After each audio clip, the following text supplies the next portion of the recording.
Հետ գնանք սկիզբ, ինչ նախոստացավ եւ ինչ արեց։ Ատելությունը եւ ատելության քարոզը մեր ոճը եւ մեր ոճաբանությունը չէ։ Գլուխը պատինա տվենա, ով տենց բան ասում։ Ով որ տենց բան ասում եմ դուս չտակ։ Սաղիթ պետք տանեմ, լսեմ ածի պատվալը։ Նստեք տեղները, ձեններդ կտրեք, ներվերս էլ չուտեք։ Ասի, վերենգի տեղը տասի, ներվերս չուտեք։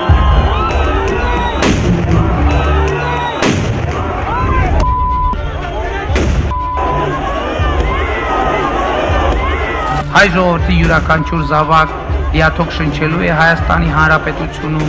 եւ իրեն ազատ է զգալու պաշտպանված։ Դուք ընդհանրապես ով եք, ինչ եք ձեզնից ներկայացնում, ով ես вообще։ Դուք հացկատակներ եք։ Ում պետք է ուղարկել Վարդաշեն, ուղարկեն Վարդաշեն։ Բռնությունն այլևս տեղ չունի Հայաստանի ներքաղաքական կյանքում։ Ինչի համար են բերման ենթարկում զոհվածի մայր եք դուք արգելի հետևողներ տեսնում եք թե ինչպիսի գյուտուշ կիրառելով են զոհվածին ծառայողների ծնողներին բերման ենթարկում եղածով զինվորական պանթեոնից Մարդու իրավունքները պաշտպանված են լինելու եւ վերջ։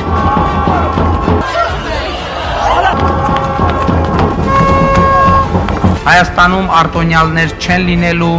եւ վերջ։ Ես չեմ կարող հիմա հաշվարկել ես կամ մարզպետանում ինչքան պարգևաճար ենք ստացել։ Ես ամսական, եթե չեմ սխալվում, 1.5 միլիոն դրամի չափով վարձատրության ավելացում եմ ունեցել։ Աշխատակազմը եւ падգամավորները անկախության տոնի առթիվ ստացել են գումար, պարգև։ Այդ մարդիկ պետք է կարողանան երկիրը ներկայացնել, նորմալ շոր հագնեն։ Մենք հավատարիմ ենք հայոց ցեղասպանության միջազգային ճանաչման եւ դատապարտման գործընթացին։ Մենք հայոց ցեղասպանության պատմությանն էլ պետք է վերադառնանք։ Պետք է հասկանանք լավ ինչ է տեղի ունեցել եւ ինչու է տեղի ունեցել։ Ոնց է որ 1939 թվին հայոց ցեղասպանության օրակարգ չի եղել եւ ոնց է որ 1950 թվին հայոց ցեղասպանության օրակարգ հայտնվել է։ Դա մեր թիվ 1 առաջնահերթությունն է, չի։ Իմ վարչապետ ընտրվելուց հետո Հայաստանի արտաքին քաղաքականության առանցքը լինելու է